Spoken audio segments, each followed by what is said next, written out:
Trump is the President of the United States. That's pretty bad. I think, as all of you know, he is an authoritarian, doesn't believe in the Constitution or the rule of law. He's a kleptocrat. He's made billions of dollars in wealth for his family since he's been president. He is a narcissist. This guy had his way. I suspect he'd want half the buildings in America named after him. He lies every single day. Hello, Minnesota. I want to say a few words about the election coming up this Tuesday. And let me start off with some very bad news. Donald Trump is the President of the United States. That's pretty bad. I think, as all of you know, he is an authoritarian, doesn't believe in the Constitution or the rule of law. He's a kleptocrat. He's made billions of dollars in wealth for his family since he's been president. He is a narcissist. This guy had his way. I suspect he'd want half the buildings in America named after him. He lies every single day. He is at war with the working families of our country. Massive tax breaks for the rich, threw 15 million people off the health care that they had. And he has gotten us into this terrible, terrible war in Iran, which is, by the way, illegal and unconstitutional. That's the bad news, though. Here is the good news. The good news is that we as progressives are winning elections all across this country. We have won elections in New York, in New Jersey, in Colorado, California, in Washington, D.C., Seattle, Washington, in Ohio, in Montana, and a number of other places.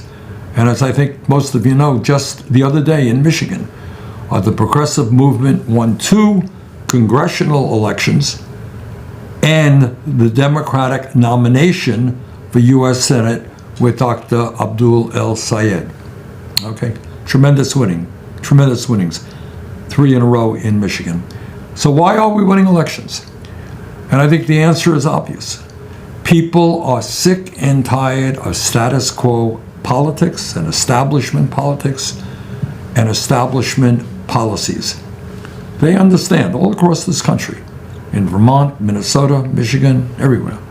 They understand that our economy is rigged, that while working families struggle to put food on the table, pay for groceries, pay for health care, pay for housing, pay for everything, while they are struggling, the billionaire class, the people on top, have never, ever had it so good. They understand that we have more income and wealth inequality today than at any time in the history of the United States. You remember the Gilded Age, Rockefeller, J.P. Morgan, Jay Gould, all those trillionaires? What you got now is more inequality than existed during those days at the end of the 19th century. And the American people also understand that we have a corrupt campaign finance system which is allowing billionaires and their super PACs to buy elections. Bottom line, the working families of our country want change. They want real change.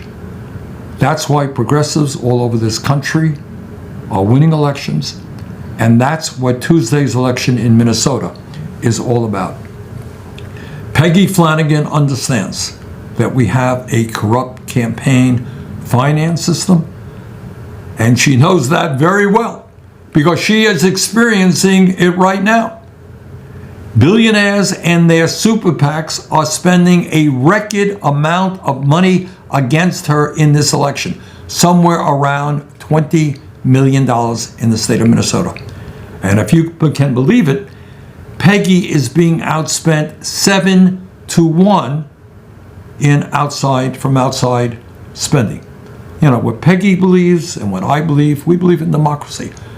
You got an opinion that's different than ours? Fine, go out. Let's argue it. You want to run against me? You want to run against Peggy? Fine. That's called democracy. But we cannot continue a broken and corrupt campaign finance system that allows billionaires to buy elections. And that's something very high on Peggy's agenda. Peggy also understands that our current healthcare system is broken. It is dysfunctional. It is wildly expensive. and that we need to do what every other major country on earth does, guarantee health care to every man, woman, and child as a human right through a Medicare for All program. And Peggy understands that we need to raise the minimum wage nationally to a living wage, and that we must demand that the billionaires in America finally start paying their fair share of taxes. Peggy understands that we're never going to support cutting Social Security when so many of our seniors are struggling today with inadequate incomes. And rather, we have to expand Social Security by lifting the cap on taxable income.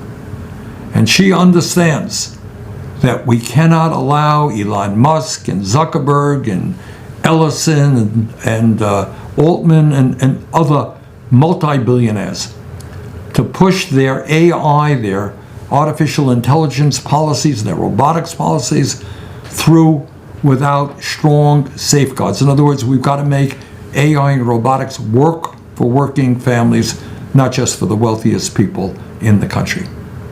And unlike the President of the United States, Peggy understands that climate change is not a hoax, but that it is real, and that we can create millions of good-paying jobs, transitioning away from fossil fuels and toward energy efficiency and sustainable energy. Bottom line, as all of you know, what Peggy is fighting for, what I am fighting for, what all of us are fighting for, is a government that represents all of us, not just the 1%. But in order to make that happen, we need Peggy in the United States Senate.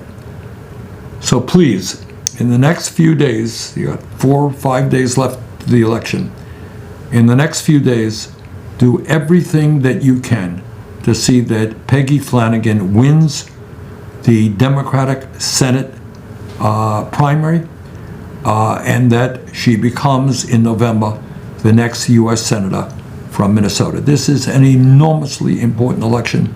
Please, in the next few days, do everything you can to help Peggy. Let's win this thing. Thank you all very much.